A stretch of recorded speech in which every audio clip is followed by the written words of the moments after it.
welcome into the studio today. I mentioned inviting an inspirational guest. Lisa Palermo Matto is going to join us.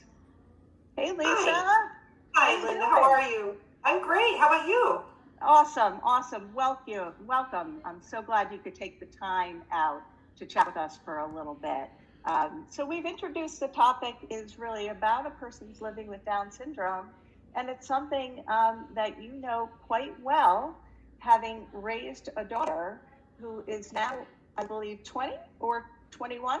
She is 20 years old, yes. Okay, 20 years old, and recently authored a book, The Upside of Downs. We'll cover there. Tell me a little bit about what inspired you to write this book. Well, the inspiration to write the book derived from family and friends insisting that I keep track of all the humorous and at times nerve-wracking situations that Marley seemed to get herself and our family and sometimes her friends into. So that was the inspiration. It's not a book about Down syndrome. It's not a book about how to parent. I'm not going to tell anybody how to parent. It's just really a compilation of the funny, touching stories, and it celebrates inclusion and family and neighbors and community, school district, and the students. It's really what it is. That's what I love about it. It really speaks to that level of inclusion and a place at the table and in the world for everyone. There's a chapter, I believe, that really touched me. It's called New Beginnings. And I believe it's when Marley first went to nursery school. There was a phrase in there that her teacher used that Marley taught her and the school community to be better. Oh, I mean, that just pulled at my heartstrings. Tell me a little bit about that experience. So it was at the end of her 2-year time at the nursery school, and it was the first time that the nursery school had ever had a student with Down syndrome. So we worked it out where Marley did have an aide, and the teacher really admitted to me after the 2 years that she was frightened when Marley first came. She wasn't sure if she would be able to run a classroom, if it would be interrupted, if Marley would get anything out of it. And I think that at the end of the 2 years, when she saw how beautifully, not only did Marley fit in with the class, but the class just accepted Marley. I mean, I don't think the kids knew that there was anything different about Marley. It was just so, I thought it was courageous of her to tell me that. Yeah. That incredible. And it really ties into kind of my next question, in that both, you, your husband and family, I believe you've got 2 other children, or at least another child, adopted the mindset of raising Marley with no limits, that, anything was possible for her. Tell me what that path was like. I've thought about that myself, why we embraced Marley and raised her. I think I was going to raise her the way I raised our older son, Casey. She was second. And I think I'm all Italian, and one of the things that my father would always say when something unexpected happened was, you just need to push through it. And I think that was part of my mindset. We were not going to read all the books or watch anything. We were just going to navigate this. And when we needed support and help, we would reach for it. But we really just wanted to raise her like we were raising our son. That's incredible. And I know you speak a lot to It's a Village. You talk about community. Mention some of those folks that really helped support you on that journey. There's so, the beauty of writing the book was it gave me a chance to go back, because you forget, there's so many people that come into your life. And at first it was the early intervention people that came and worked with Marley from the time she was 2 weeks old. And so it was so nice. They were a breath of fresh air to us because they helped Marley, and they were a way for us to ask questions, and it was our support system. But when Marley turned 1 year old, we moved into a new neighborhood. I don't think she was one. I think she was 8 months old. And this neighborhood, it's a U-shape. It was a throwback from the 50s or 60s in terms of all the parents were the same age. We all had kids the same age. And no one thought anything different about Marley. She came in, the kids, she was right there on her little, scooter, playing with the kids right off the bat. They always took her in. The parents, she got yelled at like everybody else. She was invited to everything. So it was an experience for us that we never really saw Marley being excluded. And I have to credit my neighbors for allowing Marley and our family, because Marley would go to their house without them knowing. She'd be in the house without them knowing. She might not have her clothes on going down the street. I mean, we never knew what Marley was going to do. And it wasn't a big deal. They just embraced her and our family. And if the world worked the way our neighborhood did, we would be in great shape. That is incredible. They just really wrapped their arms around her and probably were surrogate parents and grandparents and cousins all in one. Yes.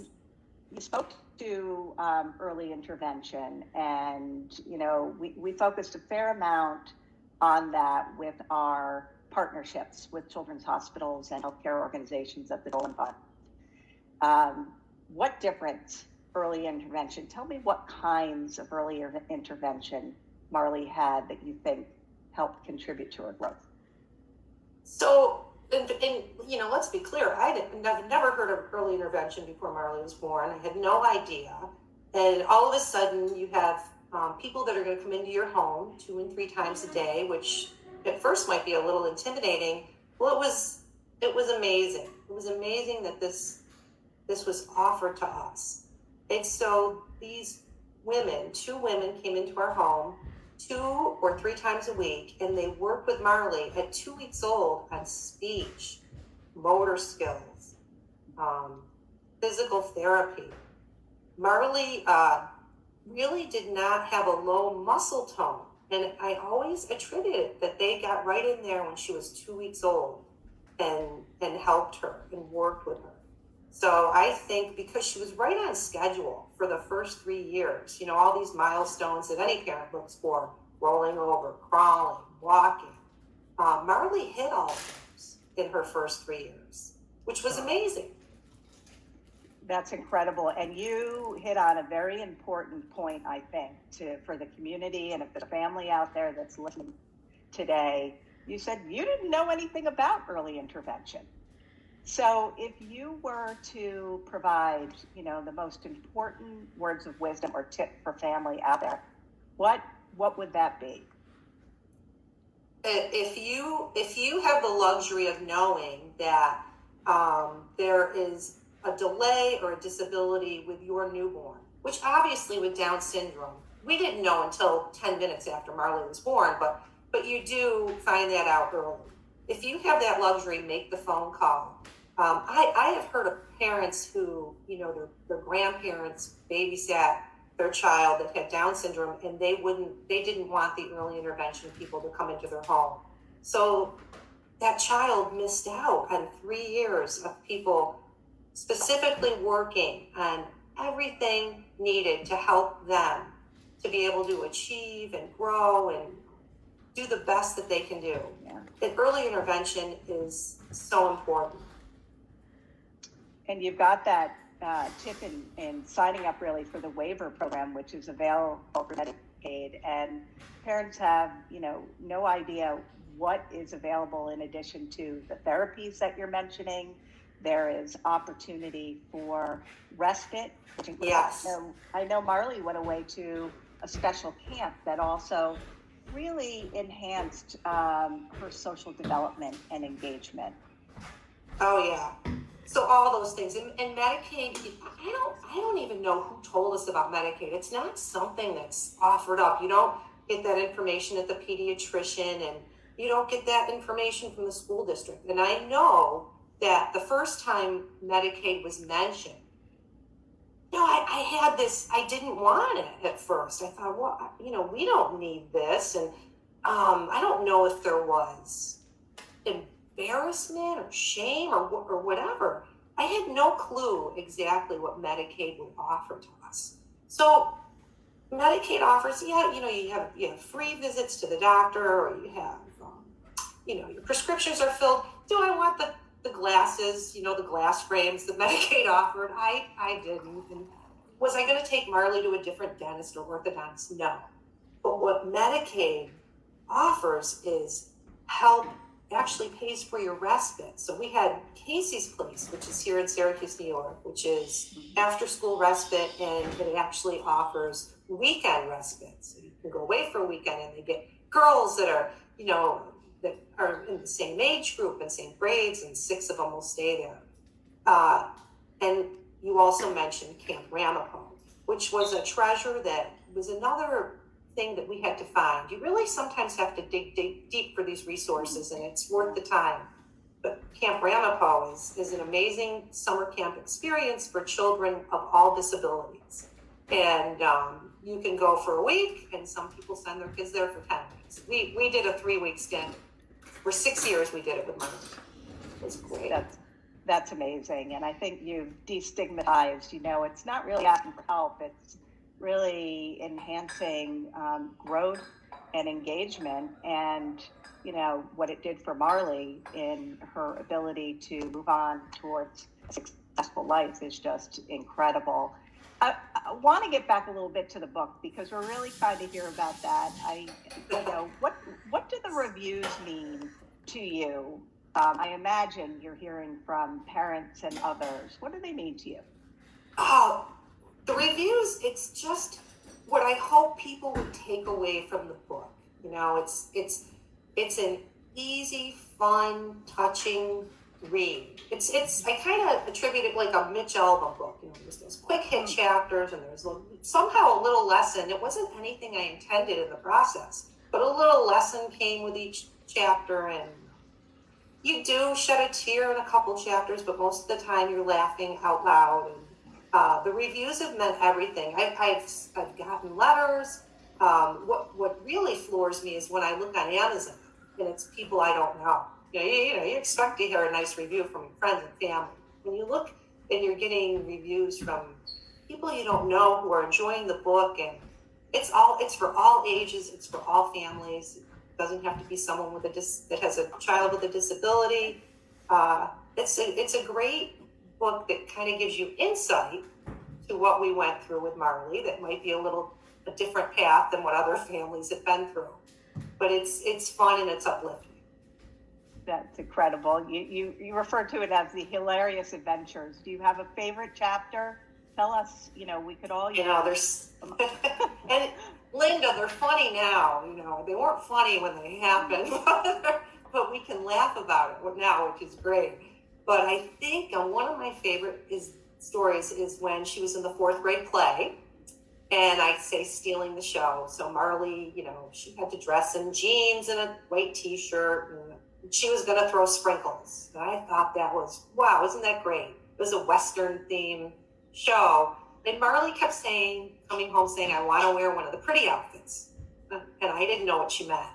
So I'm sitting, as all parents know, there's 300 kids on the risers, and it's hot. You're in there and you're sweating, and you don't know what's going to happen. I'm just praying she doesn't fall off the riser or faint or throw up. Something terrible happens, and it starts, and all of a sudden these girls in beautiful little tutus and ballerina outfits come out and start dancing, and I noticed Marley coming down from the risers and joining the dancing group, and I thought, this is what she wanted. There's the pretty outfits. She wanted to dance.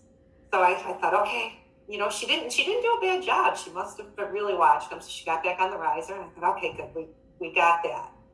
But we had another classmate of Marley's who was in a wheelchair, and he was nonverbal.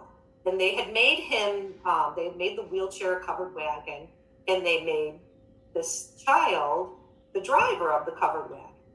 And he really was stationary. He didn't move, but, in my head, I was like, wow, that's really clever how they came up with this whole, the whole costume and did the wheelchair.